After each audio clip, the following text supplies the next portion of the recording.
Law enforcement officials continue their investigation at the First Baptist Church of Sutherland Springs in Texas on Monday. Scott Olson. Getty Images. Updated at 8:30 p.m. ET. The Air Force says a mistake allowed Devin Patrick Kelly to buy guns. On Sunday, Kelly opened fire on a small church in Sutherland Springs, Texas. The former airman had an assault-style rifle and 2 handguns, all purchased by him, according to federal officials, when he shot and killed 26 people. Devin Patrick Kelly served 12 months in a plea deal for the assault of his wife and stepson, crimes punishable by up to 5 years. Texas Department of Public Safety via app. He also had a known record of domestic violence. In 2012, while he was in the U.S. Air Force, he was court-martialed for assaulting his then-wife and stepson. He served a year in confinement at a naval facility in California after a plea bargain. Under federal law, his conviction disqualified him from legally possessing a firearm. But there was an apparent breakdown in getting information about his conviction to the proper federal database. Initial information indicates that Kelly's domestic violence offense was not entered into the National Criminal Information Center database by the Holloman Air Force Base Office of Special Investigations, said Air Force spokesperson Ann Stefanek in an email. Top Air Force brass have ordered a complete review of the case.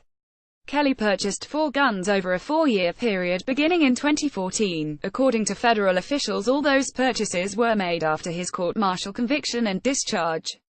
An official at the Pentagon tells NPR's Tom Bowman that a mistake resulted in neither the arrest nor the conviction being listed in the National Instant Criminal Background Check System, the database that would have flagged him as ineligible to purchase a firearm.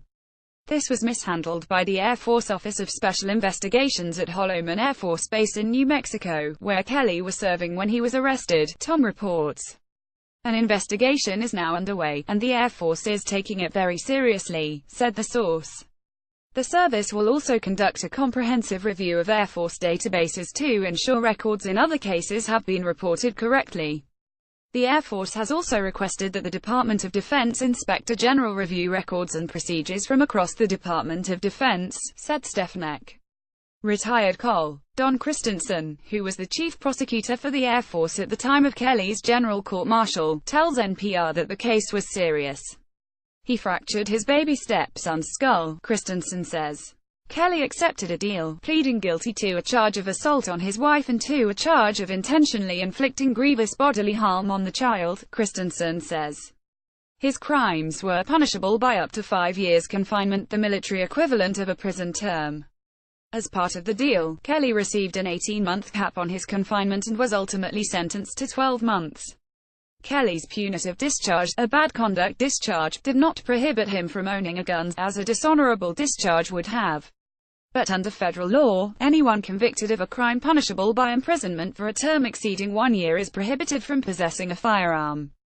The same is true for anyone convicted of a misdemeanor crime of domestic violence under a provision that allows no exception for the military or law enforcement.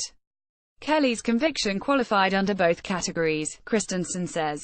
NPR's Martin Cast reports that Academy Sports Outdoors, a store that sold Kelly guns, says it ran a background check on Kelly twice. In the past 2 years, Kelly passed each time, the company says. If Kelly's convictions were never uploaded into the system, that could easily explain how he passed. But even if they had been uploaded, there might still have been trouble getting information into the right hands. There's a sort of language barrier between military and civilian justice systems, Christensen says, with different terms for the same kinds of crimes. If the military described a general court-martial for assault, with a sentence of 1 year, the civilian authorities might never realize it was a domestic violence conviction punishable by 5 years, he says. In general, there are some gaping holes in the current background check system, as NPR's Danielle Kurtzleben reported last year, which can allow people who should fail background checks to buy guns anyway. And if Kelly had purchased a gun from a private seller, he wouldn't have had to pass a background check at all, Martin notes. Meanwhile, Texas Gov. Greg Abbott says Kelly applied for a license to carry a gun and was rejected, Martin reports. He notes that Texas requires a background check but also has additional training and tests that Kelly may not have completed. As NPR has previously reported, mass shootings are often linked to domestic violence.